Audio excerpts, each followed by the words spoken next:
sa lahat, nakasako, hubot-hubad at naaagnas na. Ganyan na natagpuan ang 7 taong gulang na babae sa damuhan sa General Santos City. Hinihinala pang ginahasa ang biktima bago pinaslang. Ang nakikitang person of interest, sariling lolo ng biktima. Ang iba pang detalye sa krimeng yan, maya-maya lang. Live mula sa himpilan ng News 5. Simulan na ang balitaan dito sa Frontline Pilipinas. Magandang gabi Pilipinas, ika-14 na araw ng Marso, taong 2024. Kasama ang buong pwersa ng News 5. Narito na mga po frontline na balita. Pangulong Bongbong Marcos at German Chancellor Olaf Scholz pinag-usapan ang tungkol sa drug war ng Pilipinas. Git ni Marcos, hindi siya gagamit ng dahas kumpara kay dating Pangulong Rodrigo Duterte. Detention facility sa Kamara kung saan ikukulong si Pastor Apollo Kibuloy, nakahanda na at ipinasilip sa News 5. News 5 Exclusive. Dalagita, paulit-ulit umanong ginahasa ng kanyang sariling ama. Sospek, arestado. Bilang ng mga dalagitang maagang naging ina, mas dumami. Ang nakababahala, edad 10 hanggang 14 ang ilan sa kanila. Habang ang Pilipinas kabilang sa mga bansang may pinakamaraming kaso ng tuberculosis. Magkapatid na menor de edad patay sa sunog sa Mandaluyong. Nasa 100 pamilya nawalan ng bahay. News 5 Exclusive. Dredging o pagbubungkal sa ilalim ng dagat sa San Felipe sa Zambales, posible raw na uuwi na sa pagmimina ng mga Chinese vessel ayon sa isang grupo. Kontrobersyal na resort sa gitna ng Chocolate Hills, pansamantala nang isinara. Mga empleyado nawalan ng trabaho. At sa showbiz, Christopher Min at kanyang co-hosts idinimanda ng cyber libel ng mga magulang ni Sara Labati. Ipinasara na ang nag-viral na resort sa gitna ng Chocolate Hills sa Bohol. Inamin naman ng lokal na pamahalaan na may pagkukulang sila sa isyong ito. Nasa frontline ng balitang yan, si John Aroa. Bandang 10:00 kaninang umaga, dumating ang mga tauhan ng Department of Environment and Natural Resources sa nag-viral na Captain's Peak Garden and Resort sa Bohol. Ang pakay nila, ipasara ang kontrobersyal na resort. Dati na kasing naglabas ng temporary closure order ang DENR noong 2023 dahil sa kawalan ng Environment Compliance Certificate. Pero ngayong araw lang ito ipinasara. Ordinaryong resort lang sa unang tingin pero marami ang nagalit dahil ang bakasyonang ito ay itinayo ba naman sa gitna ng sikat na Chocolate Hills na likas na yaman ng Pilipinas at ipinagmamalaki natin sa buong mundo bilang geological monument ng UNESCO. Naging emosyonal naman nang makausap namin ang manager ng resort na si Julieta Sablas. Pag sabihing sakit, parang hindi ma-explain yung sakit na nararamdaman namin . Hirap. Parang you asking about the rate that what we felt today is so hard to explain. Simula raw nang magbukas ang resort noong 2019, hindi na raw sila nakakuha ng ECC dahil sa mga kulang na dokumento at mahal na proseso para rito. Pero kumpleto naman daw sa titulo ng lupa at business permit ang viral na resort. Hindi ko po nagawa ng paraan na ma-i-process ko po yung environmental compliance certificate. Dahil sa pagpapasara ng resort, 16 na empleyado nito ang pansamantalang mawawala ng trabaho. Para sa akin, ang sakit kasi may binubuhay akong 2 anak. May kapatid akong pinapag-aaral doon sa kolehiyo. Kaso, na-sustain ko para sa allowance nila. Inamin din ng lokal na pamahalaan ng Sagbayan na nagkulang sila. Sa LGU kasi galing ang business permit kahit wala itong ECC. Hindi raw nila nasuri ng maayos ang mga dokumento ng resort. There is a regular presumption on the part of the office of the mayor kasi nadadaan yan sa MPDC at sa engineering office at saka sa Menro pati sa assessor. Dadaan yan . So once idudulog dito sa opisina ng mayor, I will have to review it. I think we have to be more strict na, make it sure that all the laws should be complied with. Naglabas na rin ng cease and desist order ang Sagbayan LGU laban sa resort. May panawagan naman ang resort sa mga opisyal ng gobyerno. Yung panawagan ko po, sana fair ang kanilang investigasyon po. They will conduct investigation about the Captain's Peak Resort. Lahat na po ng resort sa Bohol po. Pinuntahan na rin ng News 5 ang isa pang resort na nakatayo sa gitna ng Chocolate Hills. Ito ang Bud Agta sa bayan ng Carmen. Sa ngayon, tuloy pa rin ang operasyon nito. Ininspeksyon na rin daw ito ng provincial government ng Bohol para malaman kung may tamang permit at ECC ang mga ito. Titingnan naman ng Department of Interior and Local Government kung may pananagutan ang mga lokal na pamahalaan.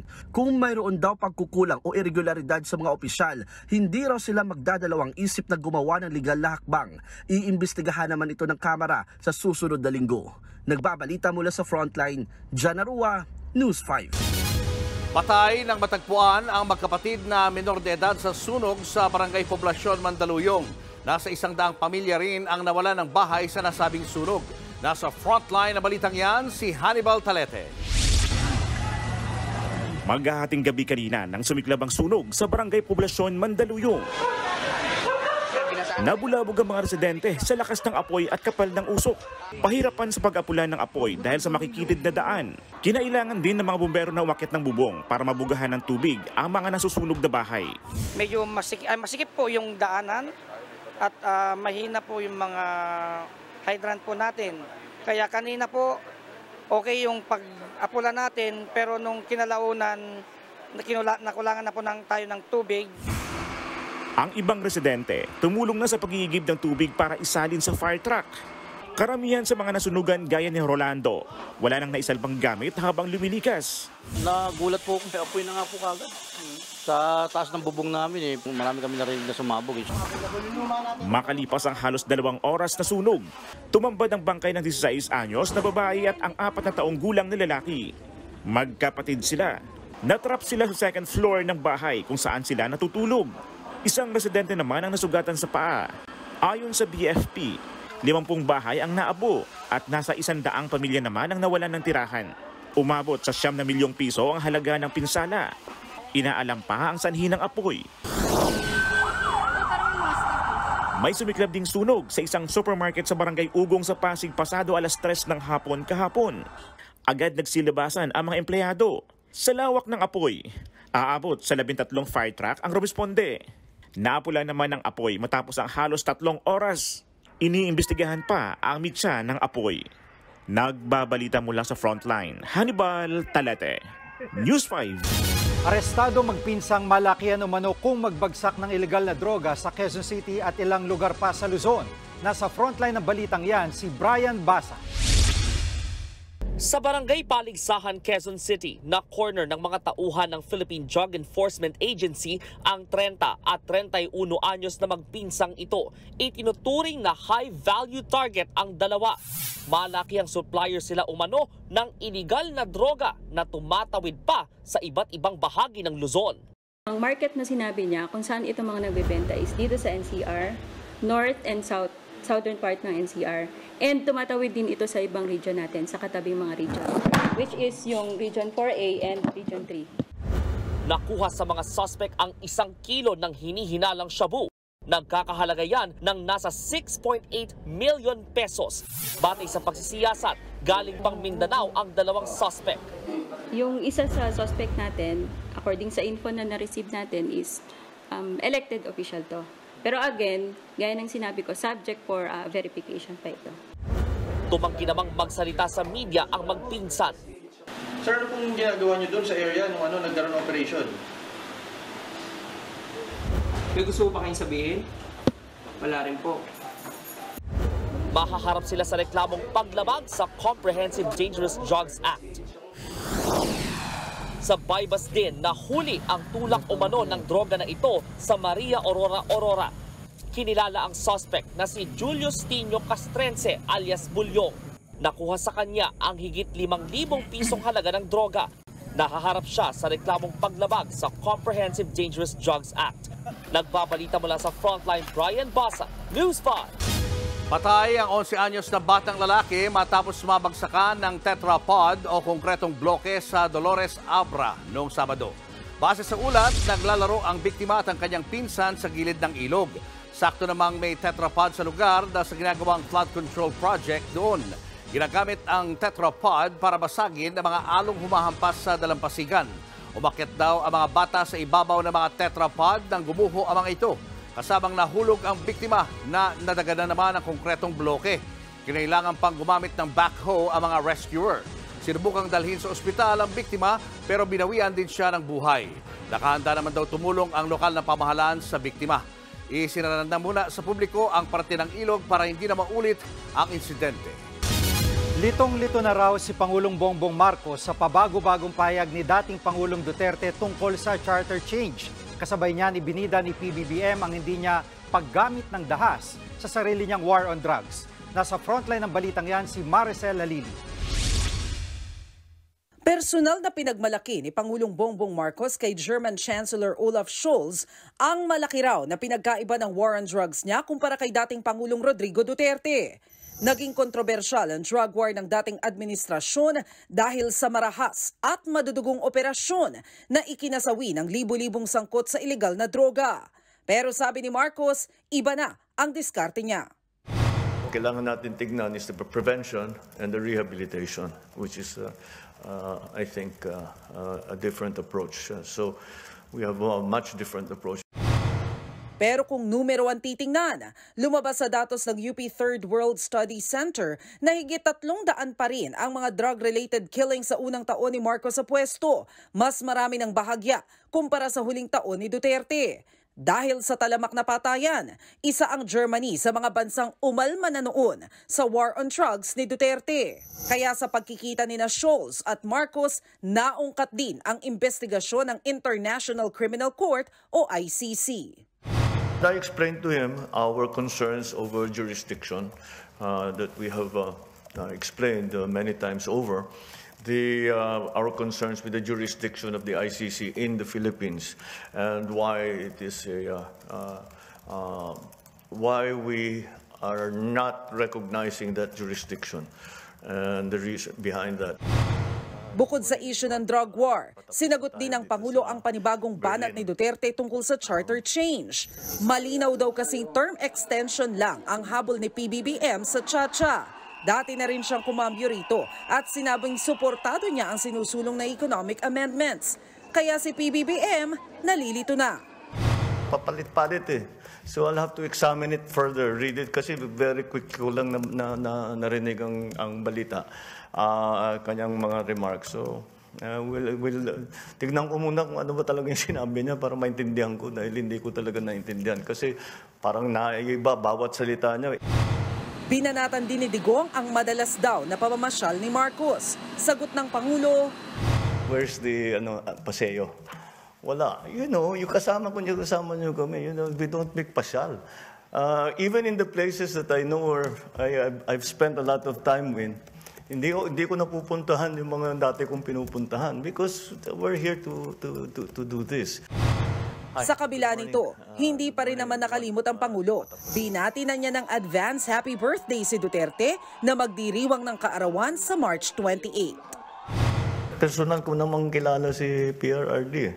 So, like I've told you many times before, hindi ako na member personal. Nahihiwalay ko yung trabaho. So, I don't see a problem there. Nagbabalita mula sa Frontline, Maricel Halili, News 5. Balik bansa na ang 2 tripulanteng Pinoy na lubhang nasugatan sa missile attack sa sinasakyang barko sa Gulf of Aden. Eksklusibo namang nakausap ng News 5 ang kapatid ng isa sa nasawing Pinoy seafarers sa pinasabog na barko. Nasa frontline ng balitang yan, si Rainiel Pawid. Higit 1 linggo nang walang tulog si Christine Silvestre simula nang mabalitaan ang missile attack ng grupong Houthi sa Gulf of Aden. Ang isa sa 2 nasawing Pinoy seafarers sa pinasabugang MV True Confidence, ang kanyang kuya na si Bobby Silvestre. Ang sakit lang kasi magtatrabaho lang sana siya para sa pamilya niya. Sobrang napaka-inosente niya para mawala Sa trahedya lang na yun, sir. 11 taon nang seaman si Bobby at nakapagbakasyon pa sa Pilipinas nitong bagong taon. February 9 nang sumampa siyang muli sa barko. Sa huling tawag ni Bobby sa kanyang mga magulang, nag-abiso siya na daraan daw ang barko nila sa Gulf of Aden kung saan naglalayag din ang mga rebelde. Nangako pa umano ito na uuwi sa kaarawan ng ama. Basta po naalala ko, masaya lang po talaga siya. Nakasama po yung pamilya niya. Tapos nagsabi pa po siya na kaya daw po siya sasampa na ng barko para po makauwi siya by December para makapag-attend pa po siya ng 70 years old birthday ng papa namin. Sabi ng Department of Migrant Workers, hindi pa rin nakikita ang labi ng 3 nasawing tripulante kabilang ang 2 Pinoy. Naging pahirapan umano ang patuloy na pag-apoy ng pinasabog na bahagi ng barko. Dahil yung fuel section ang natira ng missile at meron siyang kargang mga vehicles and metals, no? Stable na po yung sitwasyon doon at yung barko po ay kasalukuyang tinoto, no? Papunta sa Djibouti din nang sa ganon ma-recover na natin yung remains ng 2 nating kababayan. Inaasahan ngayong linggo ay matatagpuan na ang labi ng mga Pinoy. Kaninang umaga, balik bansa na ang 2 pang sugatang Pinoy crew ng MV True Confidence. Sakay ng medical jet, ibinyahe sila mula Djibouti pauwi ng Pilipinas.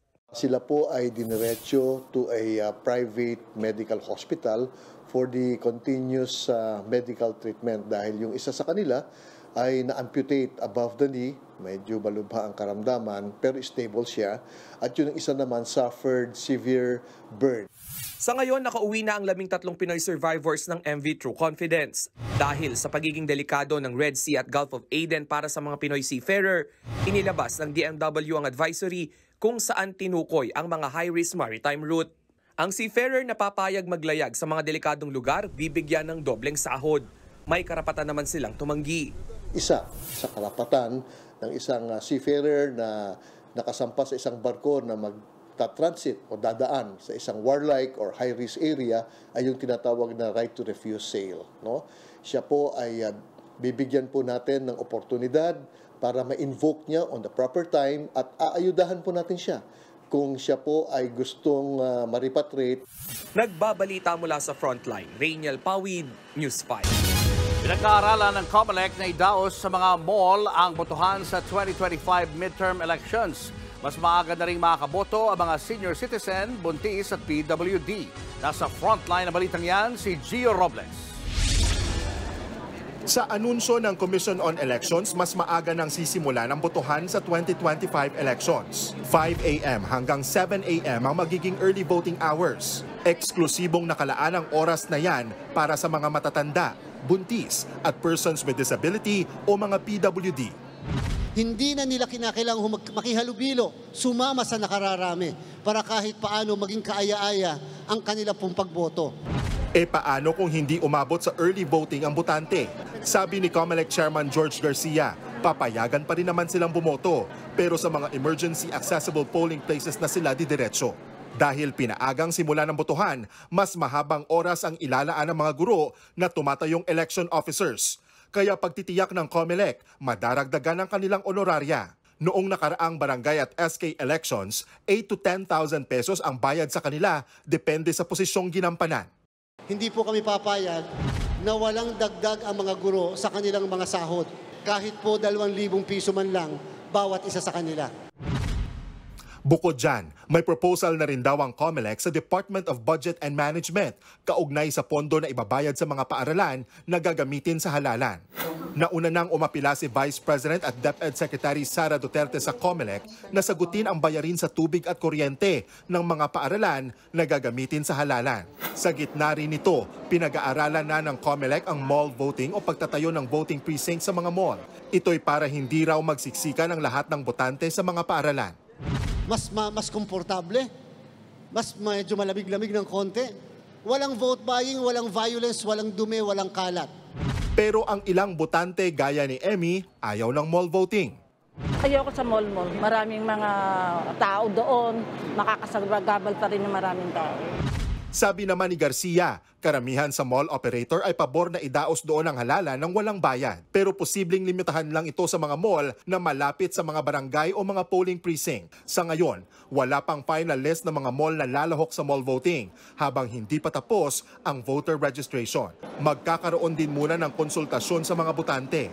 Dapat sa makukonsulta, yung mga bagong registered voters. Siyempre may pakailam din sila sa kung saan nila gustong makaboto. Nagbabalita mula sa Frontline, Gio Robles, News 5. Inirereklamo ng isang grupo ang pagbubungkal ng mga Chinese vessel sa ilalim ng dagat sa San Felipe, Zambales. Hinala nila, sinasabayan ng pagmimina ang dredging. Ang problema pa, perwisyo yan sa kalikasan at kabuhayan ng mga residente. Narito po ang aking exclusive report.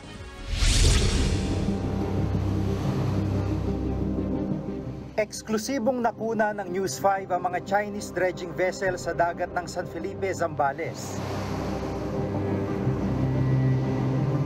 Mula sa itaas, makikitang tone-toneladang buhanging kinakarga ng mga barko.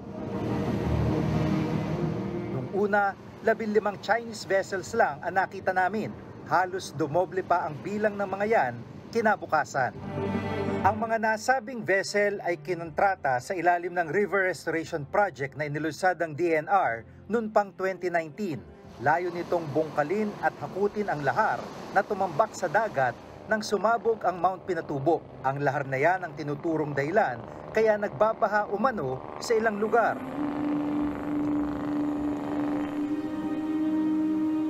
Pero nang makausap ng News 5 ang mga residente, hindi naman daw nila problema ang baha. Sa tagal ko po dito, as in wala po talaga. Never po kaming nabaha. Hindi po kami nakaranas pa po ng pagbaha. Hinala tuloy ng non-governmental organization na Zambales Ecological Network, hindi lang basta dredging ang habol sa lugar.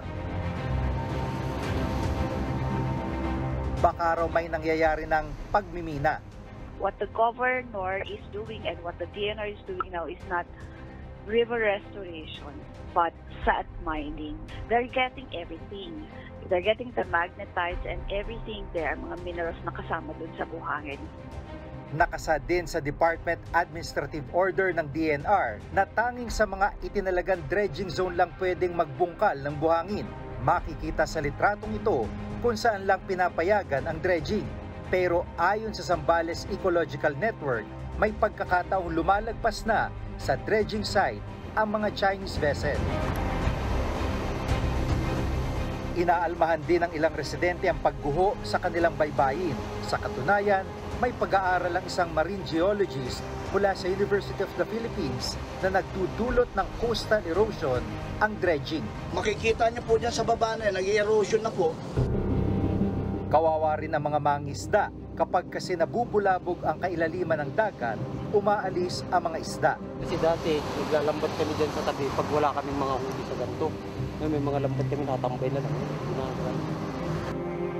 Kapansin-pansin din ang napakaraming basurang galing sa mga barko. Ito sir, nakikita namin dyan sa tubig, sa dagat na palutang-lutang mga to.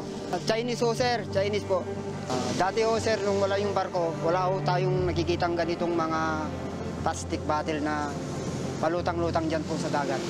Paliwanag naman ng alkalde ng San Felipe, malaking tulong ang inaasahan nila sa proyekto. Alam naman po natin itong river restoration, may buwis na ibabayad ang private companies dyan na makikinabang ang lalawigan ng Zambales.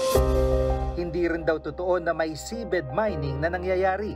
Wala pong seabed mining na nangyayari dito. Ang nangyayari po dito is we actually dredge sand for reclamation purposes. Pero aminado ang alkalde na hindi nila makontrol ang mga Chinese vessel, lalo't mga Chino ang mga trabahador dito. Ang vessel lahat na nag-ooperate dyan are Chinese vessel operator. So hindi mo basta kahit kawayan mo yon, hindi maintindihan kung ano ang and mahirap makipag-communicate lalo kung nasa shore sila, andito ka. Hindi naman sila basta susunod. Hindi naman matukoy ni Mayor kung may mga kaukulang papeles ang mga Chinong trabahador na nasa barko. Kinakausap na rin daw ng alkalde ang sangkot na dredging company. Pero para sa Zambales Ecological Network, sapat na ang dinudulot na perwisyo sa kabuhayan at kalikasan para ipatigil ang dredging activities sa kanilang lugar. Susunod, detention order laban kay Pastor Apollo Kibuloy, inihahanda na ng Kamara. Nanay ni Sara Labati nagsampa ng patong-patong na reklamo laban kay Christy Fermin. At News 5 exclusive, 14 anyos na babae paulit-ulit umanong hinalay ng sariling ama. Abangan ang lahat ng yan sa pagbabalik ng Frontline Pilipinas.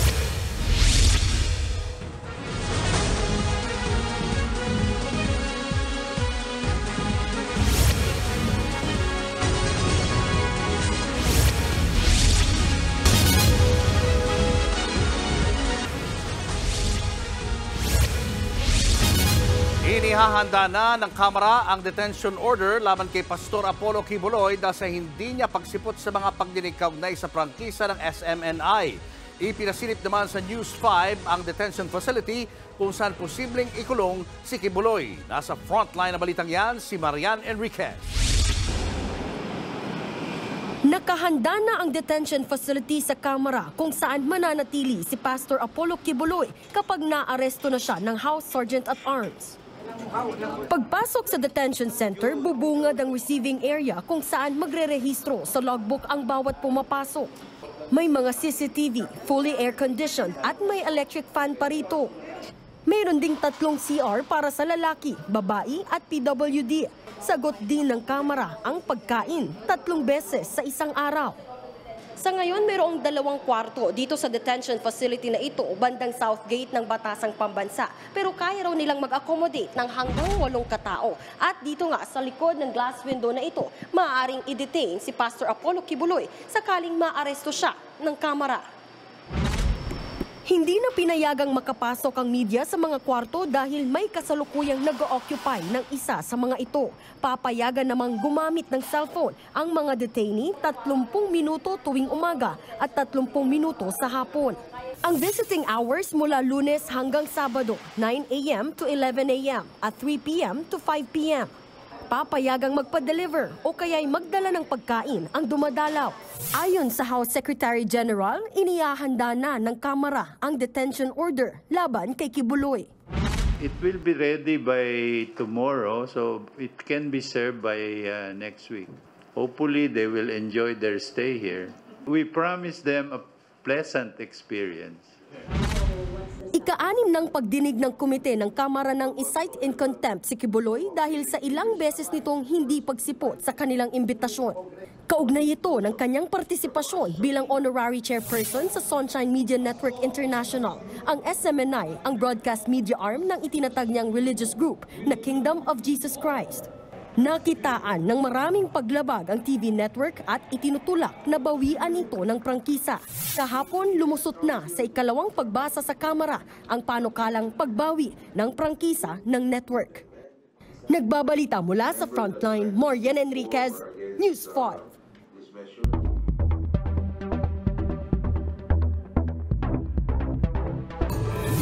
Sa nakaraang mga linggo, nakikipagbangga ng Senado kay Pastor Apollo Kibuloy. Pero ngayon, bakit tila ingat na ingat ang Senado sa pagpaparesto kay Pastor Kibuloy? 2 beses na kasing napaso ang Senado pagdating sa pagpaparesto ng mga testigo sa kanilang mga Senate investigations.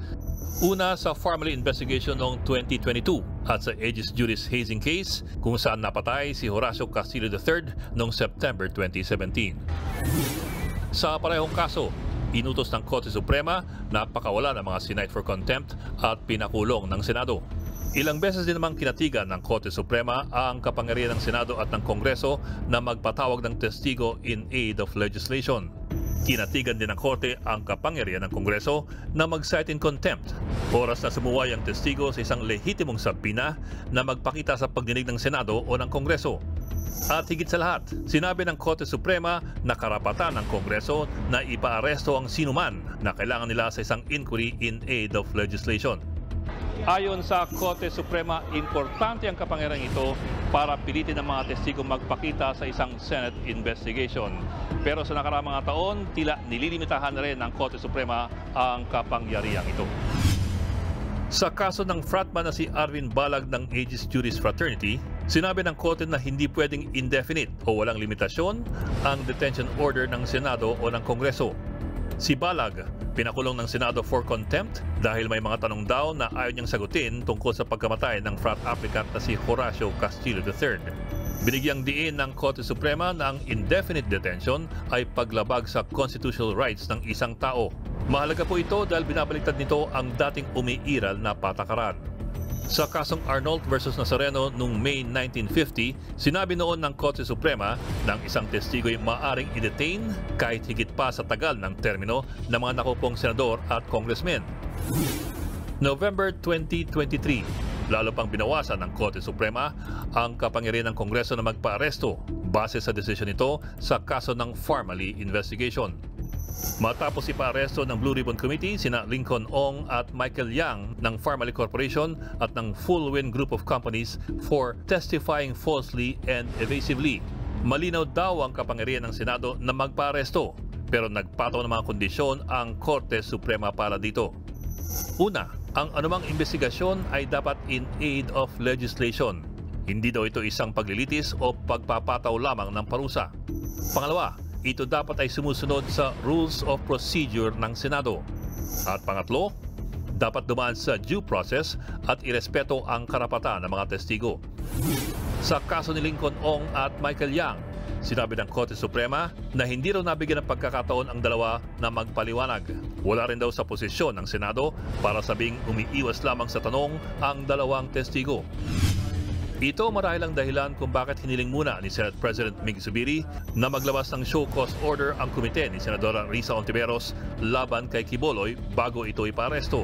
Walang konsepto ng show cause order sa Senate Rules on Inquiries in Aid of Legislation. Sa Section 18 ng Senate Rules, simple lamang ang requirement para sa pag-cite in contempt. Una, dapat ito ilalabas ng committee chairperson at may pagsasang-ayon ng isa pang miyembro ng komite. Mababaliktad lamang ito ng majority vote ng mga miyembro ng komite sa loob ng 7 araw. Sa huli, nabigo ang mga kaalyado ni Pastor Quiboloy na kontrahin ang contempt order ng Senado. Gayunpaman, nabigyan pa rin ng kaunting palugit ang appointed Son of God.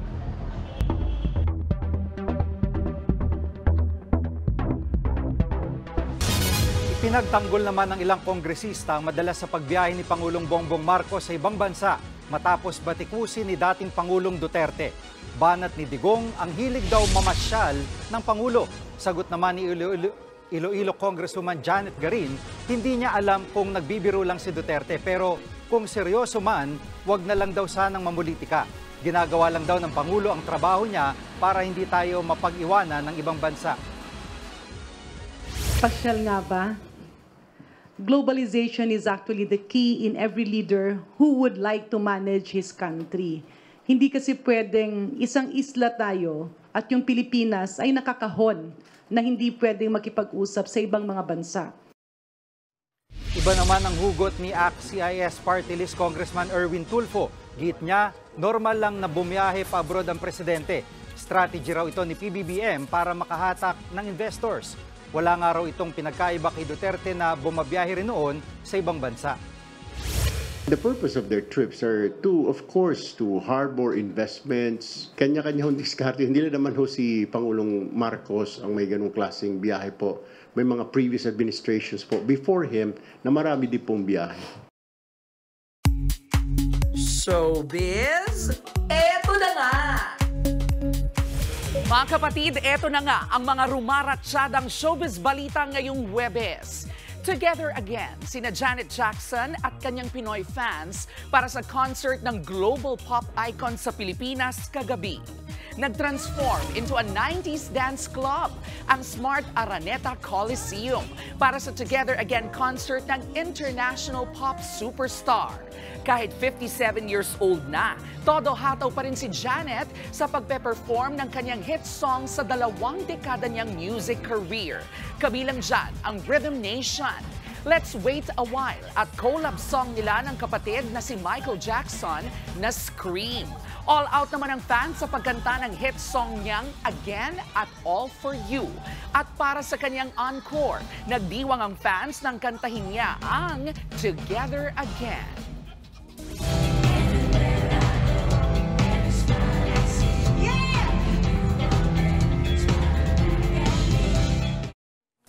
Punong-puno naman ng love si Janet sa kanyang Pinoy fans. 2011 pa nang huling bumisita si Janet Jackson sa Pilipinas.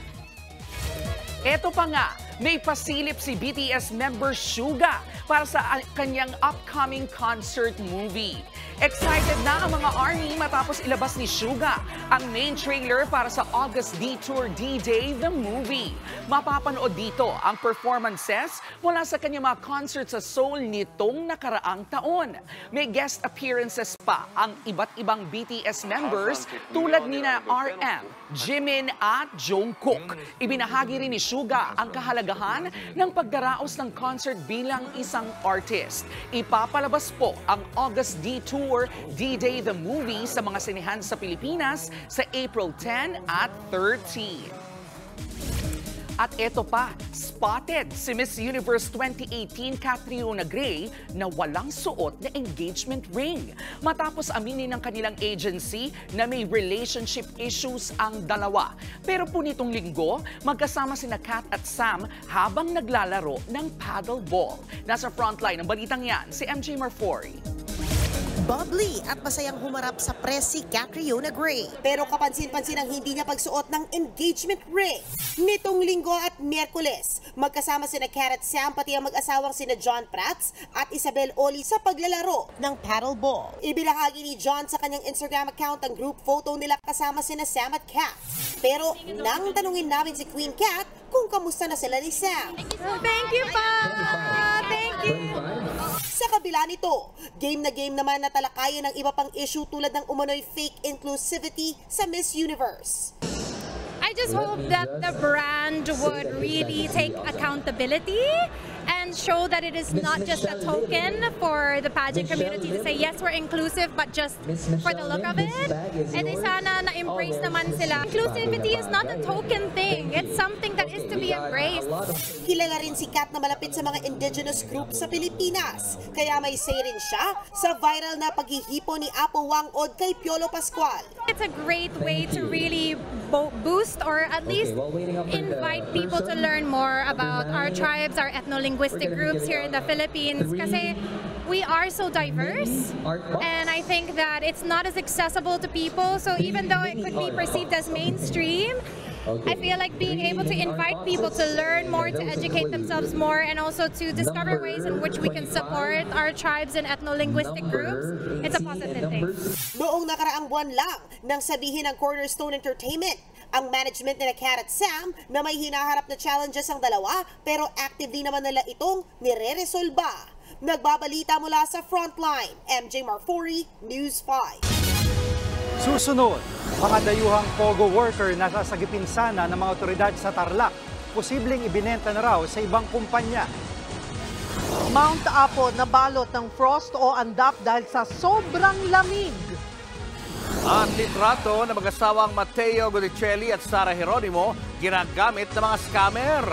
Yan at iba pa sa pagbabalik ng Frontline Pilipinas.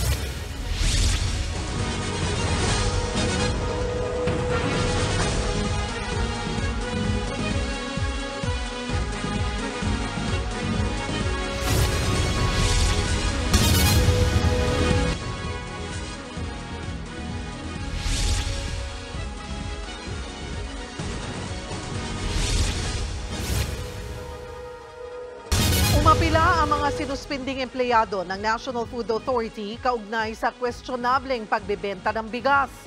Git nila tila minadali at hindi kinumpirma ang listahan ng mga sinuspinde.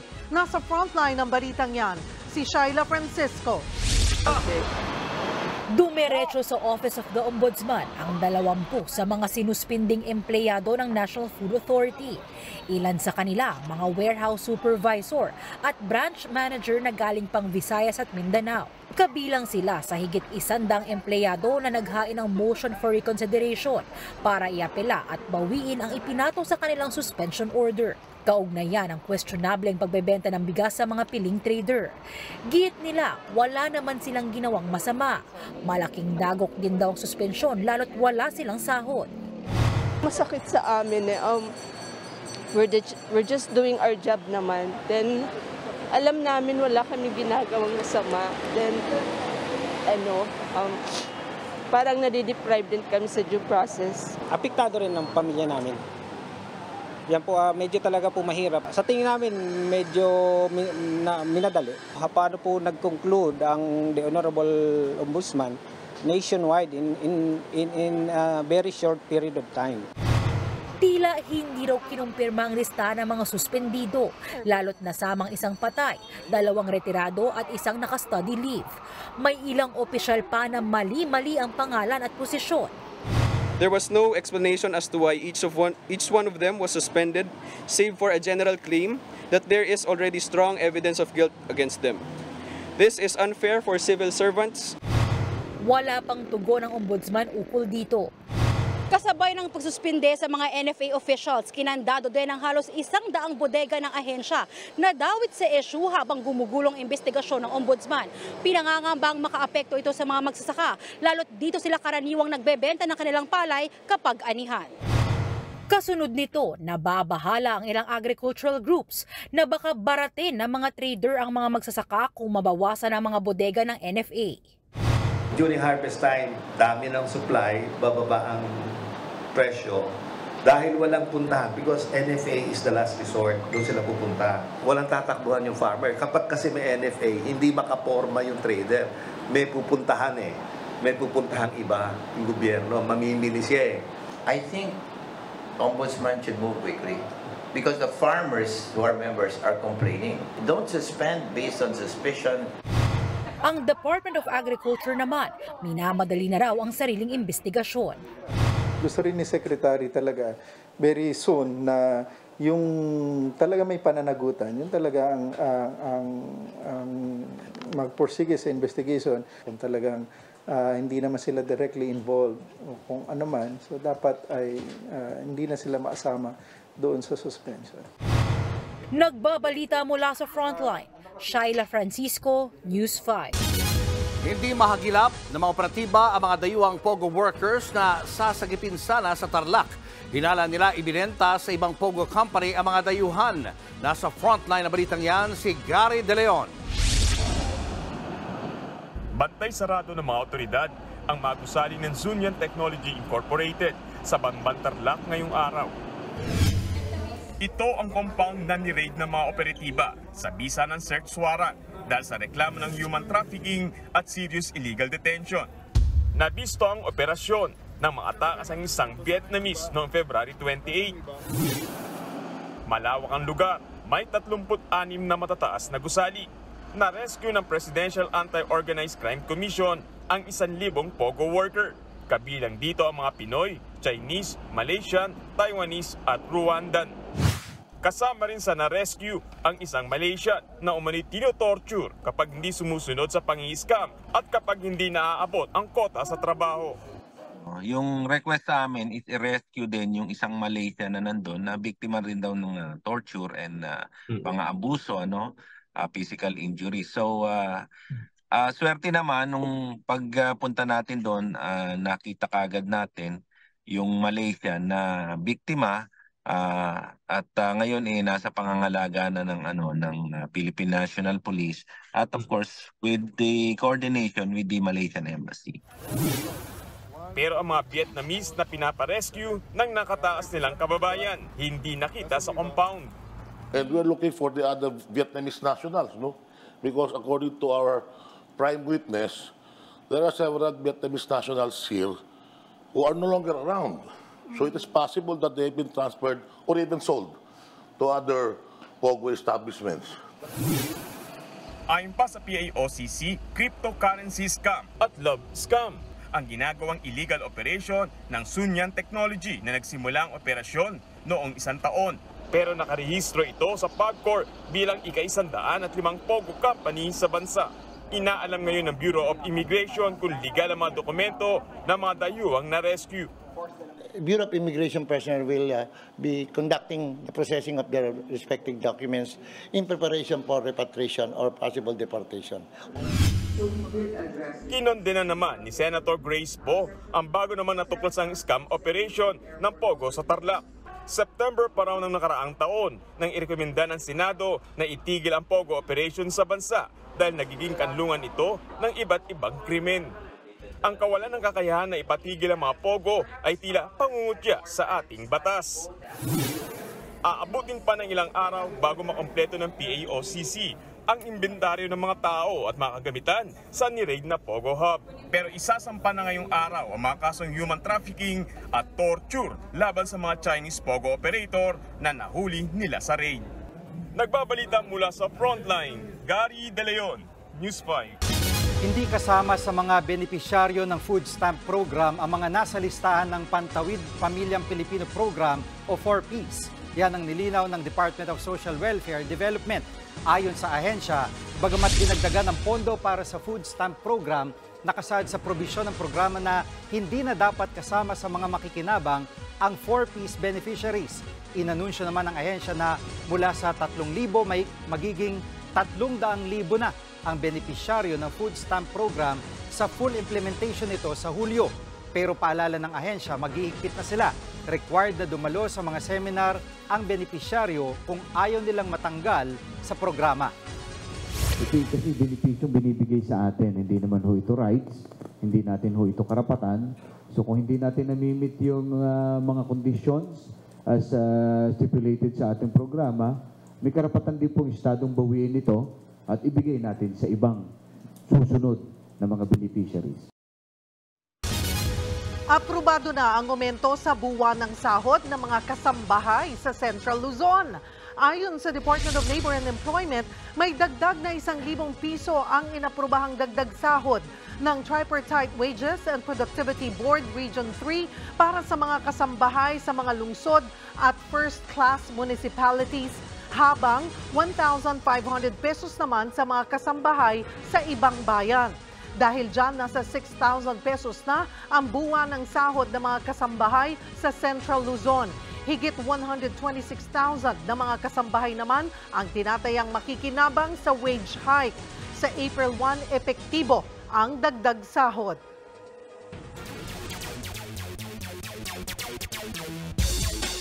What's up mga kapatid? Tuloy ang mga laro sa All-Filipino Conference ng Premier Volleyball League o PVL sa PhilSports Arena. Pa-exciting ang mga laro. At sa frontline ng balitang yan, si Marty Bautista. Marty?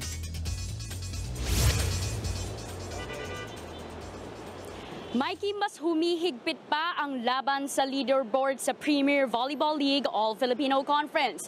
4 wins at 1 loss na ang Petrogas Angels pagkatapos nila mapatoob ang Farm Fresh Foxies. Nag-take advantage ang Angels sa mga buta sa depensa ng Foxies kaya agad nilang nakuha ang unang set. Naging mas dikit ang laban sa second set pero nangibabaw pa rin ang Petrogas sa tulong ng mga atake ni Brooke Van Sickle. Nagtuloy-tuloy na ang momentum ng Angels hanggang sa masweep ang laro.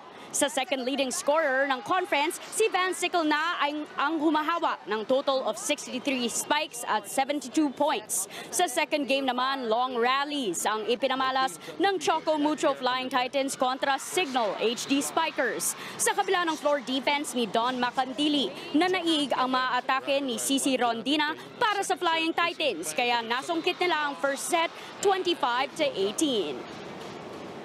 Mikey, tuloy ang PVL action sa Saturday. Ngayon naman sa Santa Rosa Sports Complex sa Laguna. Unang maghaharap ang Creamline Cool Smashers kontra Cheritigo Crossovers. Susunod naman ang Galleries Tower High Risers kontra Capital One Solar Spikers. Mikey? Maraming salamat, Marty Bautista. Sa esports naman, nalalapit na ang 13th season ng Mobile Legends Bang Bang Professional League o MPL dito sa Pilipinas at meron silang panibagong point system na dapat abangan ng fans. Sa parating na season, mapa 2-0 man o 2-1 ang panalo ng isang kupunan sa isang match, 3 points ang ibibigay sa kanila. Sa mga huling taon, 2 points lang ang binibigay sa nananalo ng match 2-1, habang ang matatalo ng 1-2 ay binibigyan ng 1 point. Pagpasok din ng playoffs, mag-i-implement ang liga ng gauntlet format. Ang top 3 seeded teams ay didiretso na sa upper bracket semifinals, habang ang 5th at 6th ay maglalaban muna ng best of 5. At ang mananalo ay makakatapat ang 4th seed para sa pagkakataon makuha ang final spot sa semis. Mga kapatid, magsisimula na bukas ang MPL at ma-defend kaya ng AP Bren ang kanilang title, o may iba bang kuponan kaya ang manggulat ngayong season? Abangan natin yan, pero wag muna kayong alis. Sports pa tayo mamaya. Susunod, News 5 exclusive. Grade 7 student sa Quezon City, 5 beses umanong ginahasa ng sariling ama. Ang COVID lockdown nakaapekto sa pagdami ng kaso ng tuberculosis sa bansa. At Christopher Min idinimanda ng nanay ni Sara Labat. Tutok lang mga kapatid, magbabalik pa ang Frontline Pilipinas.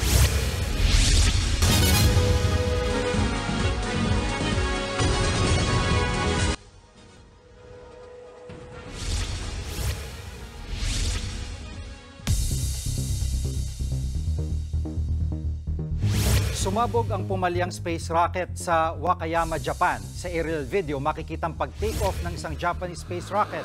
Pero 5 segundo pa lang mula nang lumipad, bigla itong sumabog at nagkapira-piraso.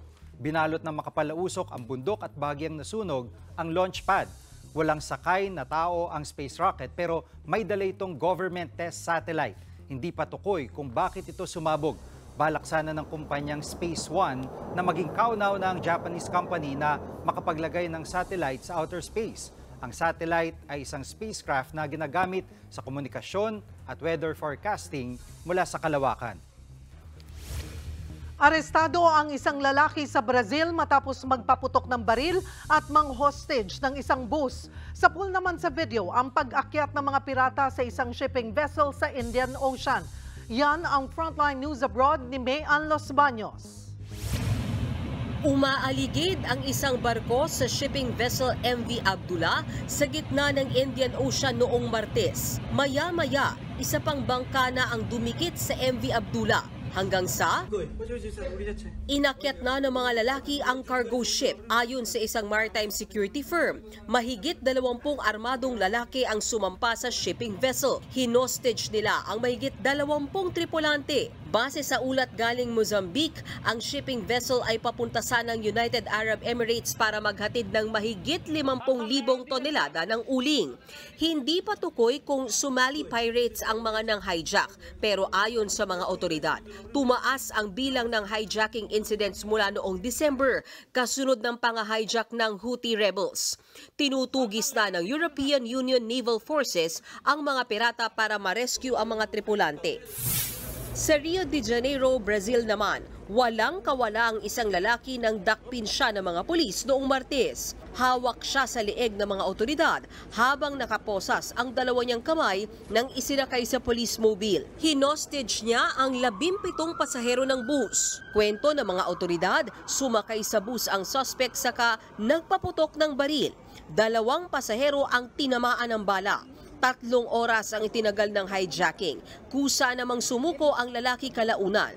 Hindi siya pinangalanan ng mga pulis at hindi rin malinaw kung ano ang kanyang motibo. Pansamantala namang sinuspindi ang biyahe ng mga bus sa Rio de Janeiro. Ayon sa mga otoridad, lalong dumalas ang hijacking sa mga bus station sa lungsod ngayong taon. Nagbabalita mula sa Frontline, Mayan Los Baños, News 5.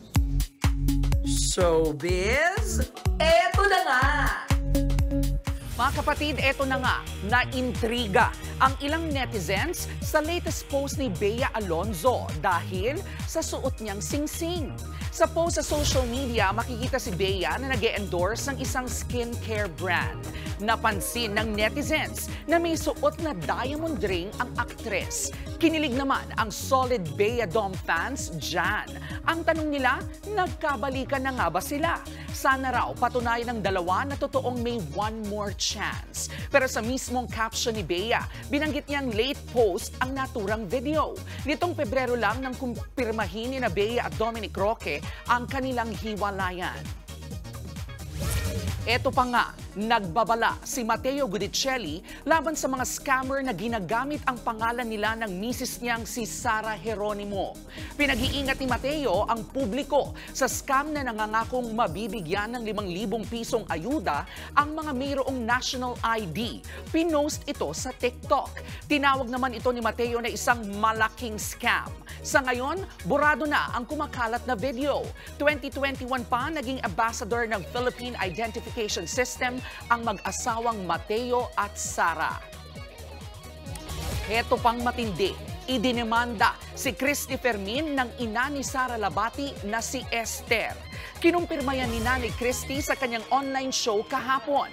Kabilang sa mga reklamong isinampa ay cyber libel, harassment, defamation at unjust vexation.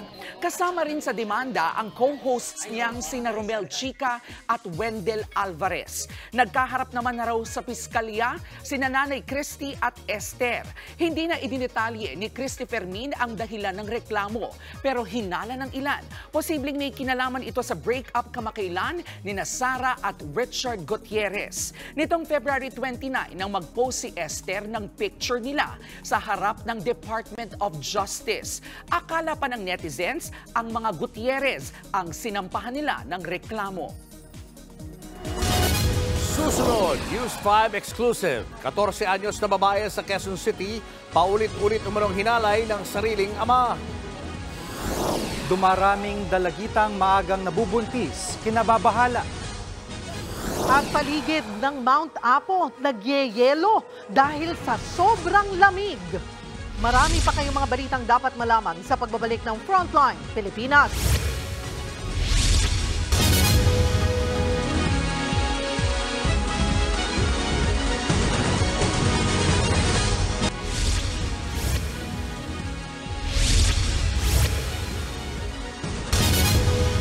Ginahasa umano ng paulit-ulit ang 14 anyos na babae sa Quezon City.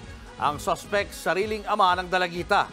Nasa frontline ng balitang yan si Faith Del Mundo, exclusive. Nanlulumo ang 35 anyos na si Irene, hindi niya tunay na pangalan. Nang magtungo sa mga pulis sa Quezon City kahapon, isinumbong niya ang umano'y panggagahasa sa 14 anyos at grade 7 student niyang anak na si alias Trisha. Naawa po sa baka maulit.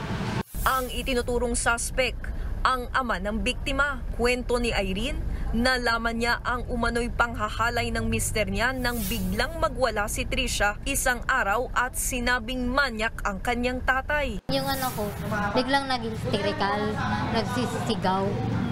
Hindi naman siya ganyan. Iba na rin yung trato niya sa papa niya. Sa ngayon, kung kakausapin niya, parang may kasama ng pabulyaw. Dito na rin daw tuluyang isinumbong ni Trisha ang kahalayan ng tatay niya. 5 beses na umano nangyari ang panghahalay na nagsimula noon pang Nobyembre. Ginagawa raw ito kapag tulog na ang lahat tuwing gabi. Andun kami, tulog. Kasi ang bahay kasi namin, open. Kumbaga, walang division, walang ano. Kung asan yung kainan, doon lang din yung tulugan. Itinanggi naman ng suspect ang akusasyon. Palusot niya pa, binibihisan lang niya ang anak noon. Pagdating po sa event, nakita ko po siya ma'am na pagpasok ng bahay, nakahubad na po siya, nakabra at saka nakapantin na po. Kaya binuksan po yung ilaw, binihisan ko po siya. Pag-ising niya, nakita niyo po yung mukha ko. Napag-alamang ding lulong sa iligal na droga ang suspect. Naisa ko siya sa positive na gumagamit na pinagbabawal ng gamot. Nalululong sila eh. Wala na sa isip nila yung mangyayari. Pag-amin ng suspect, 15 taon na siyang gumagamit ng shabu.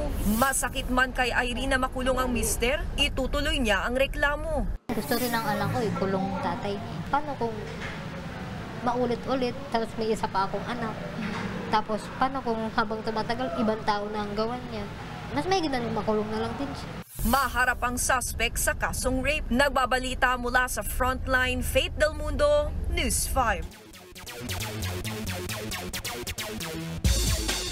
Mga kapatid, natigil ng Phoenix Fuel Masters ang kanilang 2-game losing streak pagkatapos talunin ng Terra Firma Jeep kagabi, 94-78. Dikdikan pa ang laban pero dumiin ang Phoenix pagpasok ng fourth quarter para makuha ang panalo. Nanguna para kay na Coach Jamaica rin si R.R. Garcia na nagtala ng 20 points at wala doon dumating ng fourth quarter.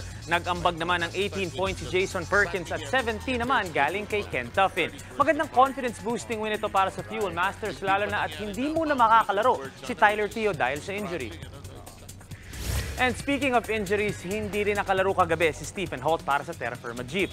Ayon kay Holt, masakit daw ang kanyang likod at nag-decide muna sila na ipahinga ito. Nagsimula daw ang hindi magandang pakiramdam noong Sabado kung saan nakalaban ng koponan niya ang TNT Tropang Giga. Babalik naman daw agad si Holt sa laro nila sa parating na Sabado kontra Blackwater Bossing. At yan ang mga pandi ng Sports News Today. It's your Sports Tito Mike Reyes. Peace and love.